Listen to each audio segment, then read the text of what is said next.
ಬೃಹದೀಶ್ವರ ದೇವಸ್ಥಾನ ತಂಜಾವೂರು.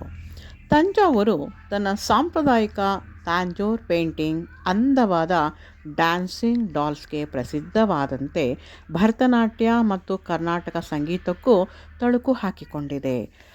ತಂಜಾವೂರು ಪೇಂಟಿಂಗ್ ಅತ್ಯಂತ ಪ್ರಸಿದ್ಧವಾದಂತಹ ವಿಶ್ವ ಪ್ರಸಿದ್ಧಿಯನ್ನು ಪಡೆದಂತಹ ಒಂದು ಕಲೆಯಾಗಿದೆ.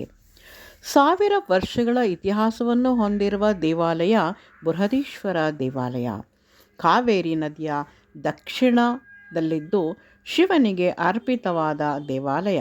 ಇಲ್ಲಿ ಪರಶಿವನನ್ನು ರಾಜರಾಜೇಶ್ವರಂ ಎಂಬ ಹೆಸರಿನಿಂದ ಕರೆಯಲಾಗುತ್ತದೆ. ಮರಾಠರು ಈ ದೇವಾಲಯವನ್ನು ಬೃಹದೀಶ್ವರ ದೇವಾಲಯವೆಂದು ಕರೆದರು. ರಾಜರಾಜ ಚೋಳ ಈ ದೇವಾಲಯವನ್ನು ಕ್ರಿಸ್ತಪೂರ್ವ 1003 ಮತ್ತು 1010 ಸುಮಾರಿಗೆ ನಿರ್ಮಿಸಿದನು. ಇದು ದ್ರಾವಿಡ ಶೈಲಿಯ ವಾಸ್ತುಶಿಲ್ಪವನ್ನು ಹೊಂದಿದೆ. ಈ ದೇವಾಲಯವು ಯುನೆಸ್ಕೋ ವಿಶ್ವ ಪರಂಪರೆಯ ತಾಣಗಳಲ್ಲಿ ಒಂದಾಗಿದೆ. ದೇವಾಲಯವನ್ನು ಸಂಪೂರ್ಣವಾಗಿ ಗ್ರಾನೈಟ್ನಿಂದ ನಿರ್ಮಿಸಲಾಗಿದ್ದು, ಇದು ವಿಶ್ವದ ಮೊದಲ ಸಂಪೂರ್ಣ ಗ್ರಾನೈಟ್ ರಚನೆಯ ದೇವಾಲಯವಾಗಿದೆ. 1,30,000 ಟನ್ಗಳಷ್ಟು ಗ್ರಾನೈಟನ್ನು ಬಳಸಲಾಗಿದೆ. ಆದರೆ ಅಚ್ಚರಿಯ ವಿಷಯವೆಂದರೆ ದೇವಾಲಯದಿಂದ 100 ಮೈಲಿಗಳವರೆಗೂ ಗ್ರಾನೈಟ್ ಗಣಿಗಳಿಲ್ಲ.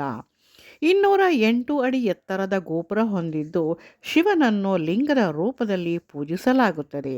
ವಿಶ್ವದ ಅತಿ ದೊಡ್ಡ ಲಿಂಗವಾಗಿದೆ. ನಂದಿಯ ಪ್ರತಿಮೆಯನ್ನು ಕೂಡ ಒಂದೇ ಕಲ್ಲಿನಿಂದ ಕೆತ್ತಲಾಗಿದೆ.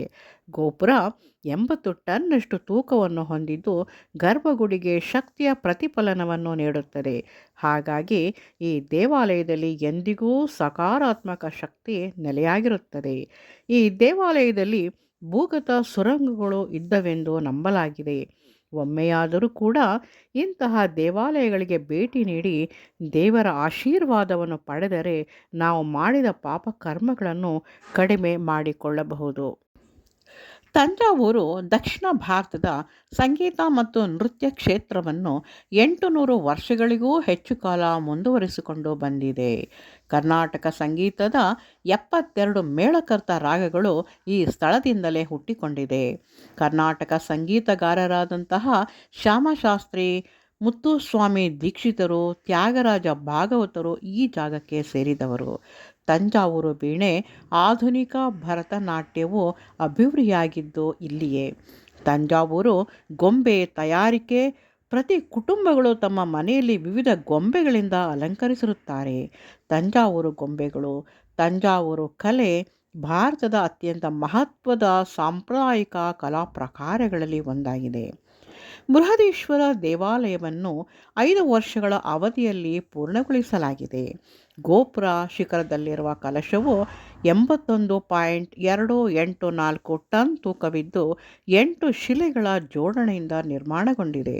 ಅಂದಿನ ಕಾಲದಲ್ಲಿ ಯಾವುದೇ ಆಧುನಿಕ ಯಂತ್ರಗಳ ನೆರವಿಲ್ಲದೆ ಈ ಶಿಖರದ ನಿರ್ಮಾಣವನ್ನು ಸುಮಾರು 6.5 ಕಿಲೋಮೀಟರ್ನಷ್ಟು ಉದ್ದದವರೆಗೂ ಮಣ್ಣಿನ ಇಳಿಜಾರನ್ನು ಕೃತಕವಾಗಿ ರಚಿಸಿ ನಿರ್ಮಿಸಿರುವುದು ವೈಶಿಷ್ಟ್ಯವೇ ಸರಿ. ಗೋಡೆಗಳಲ್ಲಿ ತಮಿಳುನಾಡಿನ ಸಾಂಪ್ರದಾಯಿಕ ಕಲೆಯಾದ ಭರತನಾಟ್ಯದ 108 ಭಂಗಿಗಳನ್ನು ಶಿಲೆಯಲ್ಲಿ ಕೆತ್ತಲಾಗಿದೆ.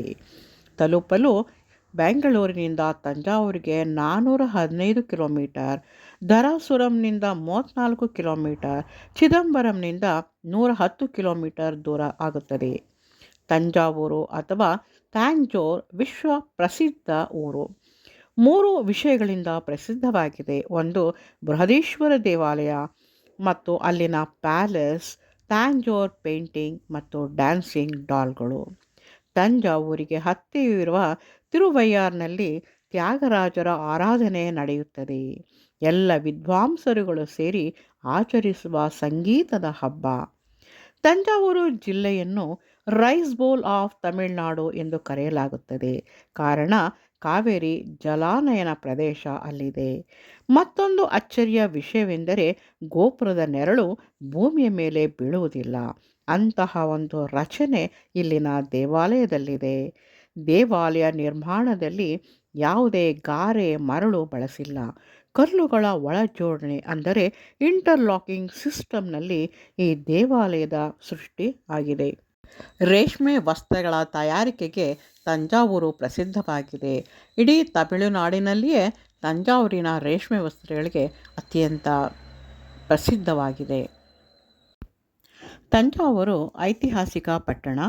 ಚೋಳರು, ಪಾಂಡ್ಯರು, ವಿಜಯನಗರ ಸಾಮ್ರಾಜ್ಯದ ಅರಸರು ಮತ್ತು ಮರಾಠರಿಂದ ಆಳಲ್ಪಟ್ಟಿತು. ತಮಿಳುನಾಡಿನಲ್ಲಿ ಇದು ದಕ್ಷಿಣ ಮೇರು ಎಂದೇ ಪ್ರಸಿದ್ಧಿಯನ್ನು ಪಡೆದಿದೆ. ದೇಗುಲದ ವಾಸ್ತುಶಿಲ್ಪವನ್ನು ಪ್ರಸಿದ್ಧ ಗ್ರಂಥಗಳಾದ ವಾಸ್ತುಶಾಸ್ತ್ರ ಮತ್ತು ಆಗಮ ಶಾಸ್ತ್ರವನ್ನಾಧರಿಸಿ ನಿರ್ಮಿಸಲಾಗಿದೆ. ಅಷ್ಟದಿಕ್ಪಾಲಕರಾದ ಇಂದ್ರ, ಅಗ್ನಿ, ಯಮ, ನಿರುತಿ, ವರುಣ, ವಾಯು, ಕುಬೇರ, ಈಶಾನರ ಮೂರ್ತಿಗಳು ಸ್ಥಾಪಿಸಲ್ಪಟ್ಟ ಬಹು ಅಪರೂಪದ ದೇವಸನ್ನಿಧಿ ಇದಾಗಿದೆ. ಈ ದೇವಾಲಯವನ್ನು ವಿವಿಧ ಹೆಸರುಗಳಿಂದ ಕರೆಯಲಾಗುತ್ತದೆ. ದೊಡ್ಡ ದೇವಾಲಯ, ತಂಜೈ ಪೆರಿಯಾ ಕೋವಿಲ್, ಬೃಹದೀಶ್ವರ ಇತ್ಯಾದಿ. ಇಲ್ಲಿ ಇನ್ನೂ ನೋಡಬಹುದಾದ ಬಹುಮುಖ್ಯ ಸ್ಥಳಗಳೆಂದರೆ ತಂಜಾವೂರು ಅರಮನೆ, ಸರಸ್ವತಿ ಮಹಲ್ ಗ್ರಂಥಾಲಯ ಇವುಗಳು. ನಾವು ಈ ಸ್ಥಳಕ್ಕೆ ಭೇಟಿ ಕೊಟ್ಟ ನೆನಪಿಗಾಗಿ ತಂಜಾವೂರು ಪೇಂಟಿಂಗ್ಸ್ ಮತ್ತು ಸಾಂಪ್ರದಾಯಿಕ ಬೊಂಬೆಗಳನ್ನು ದೇವಸ್ಥಾನದ ಅಂಗಡಿಯಲ್ಲೇ ಖರೀದಿಸಬಹುದು. ತಂಜಾವೂರು ವರ್ಣಚಿತ್ರಗಳ ಶ್ರೀಮಂತ ಬಣ್ಣಗಳು ಕಾಲಾತೀತ ಸಂಪತ್ತಾಗಿ ಎದ್ದು ಕಾಣುತ್ತವೆ. ತಂಜಾವೂರು ಬೊಂಬೆಗಳು ಕೇವಲ ಅಲಂಕಾರಿಕ ವಸ್ತುಗಳಲ್ಲ, ಸಾಂಸ್ಕೃತಿಕ ಪರಂಪರೆಯ ಪ್ರಮುಖ ಭಾಗವಾಗಿದೆ. ಇದು ವಿಶ್ವ ಪ್ರಸಿದ್ಧಿಯಾದಂತಹ ಗೊಂಬೆಗಳು ಕೂಡ ಆಗಿವೆ. ಇವುಗಳನ್ನು ಮರೆಯದೆ ನಾವು ಖರೀದಿಸಬೇಕು. ನಮ್ಮ ಮನೆಯನ್ನು ಇದರಿಂದ ಅಲಂಕರಿಸಿಕೊಳ್ಳಬೇಕು ಎಂದು ಇವು ಸಾರುತ್ತವೆ. ನಾವೀಗ ಮಾಹಿತಿ ನಿಮ್ಗೆ ಇಷ್ಟವಾಗಿದ್ದರೆ ಸಬ್ಸ್ಕ್ರೈಬ್ ಮಾಡಿ. ವಂದನೆ.